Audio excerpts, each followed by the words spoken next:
Hi everyone, thanks for joining and watching. And if you're catching the replay, type hashtag replay in the comment section below. Today's training is all about your relationship with yourself and how being your own best friend can prevent and eradicate burnout. I will share with you one actionable tool that you can implement effortlessly. Let's start with a couple of stories that you might identify with. Let's say that you're a super successful manager, you're always busy working long hours and you barely have time to eat anything, so you grab the first thing that comes to you. And most of the time, as it turns out, it's junk food.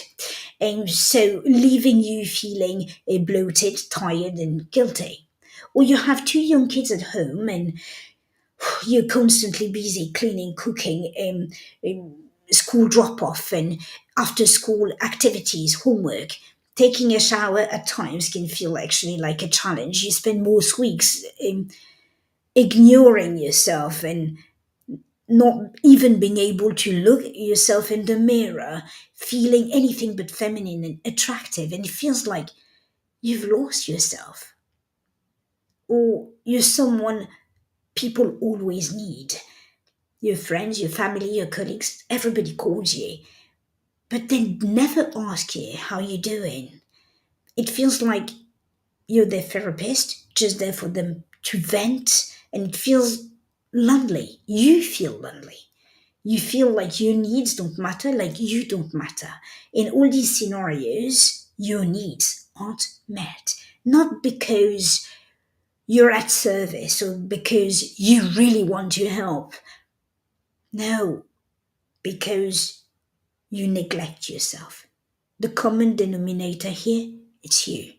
Your relationship with yourself is the pillar of all the relationships in your life. Is not feeling good, not feeling like you matter, healthy? How long can you keep up with those negative feelings and the resentment they create?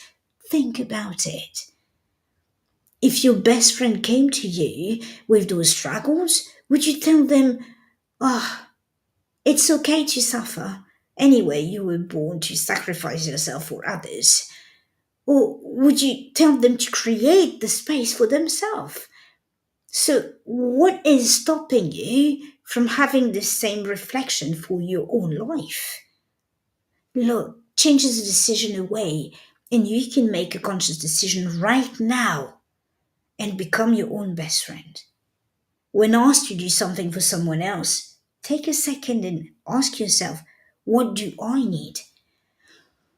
What do I need? Working on being your own best friend will transform all your relationships in your life. But first, understand, why is it so hard for you to show up for yourself? What is stopping you from being there, from being your own best friend? Or are you scared to look at your life and realize that you don't fit in it? Or you're afraid to see that the person you've become has nothing to do with the person you were once, and you can't recognize them anymore? Or you're worried that becoming your own best friend will create distance with those who rely on you the most?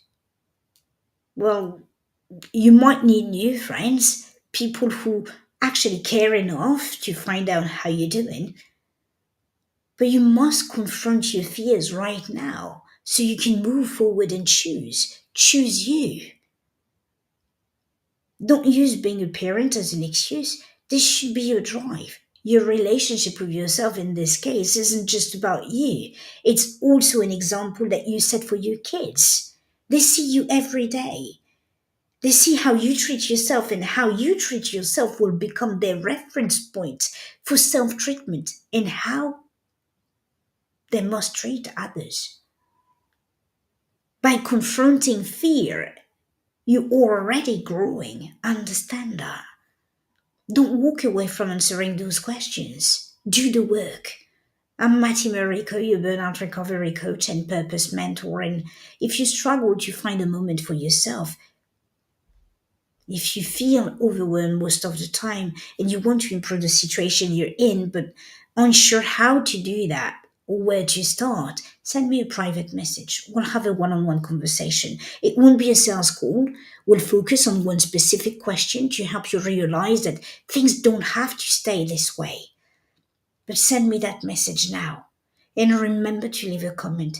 Share this with your network because self neglect has to stop. I'd love to hear your thoughts, your feedback, because they will help me address your needs in future sessions. So please share your reflections and questions. Thanks for watching and see you next Friday. Much love to you all. Bye.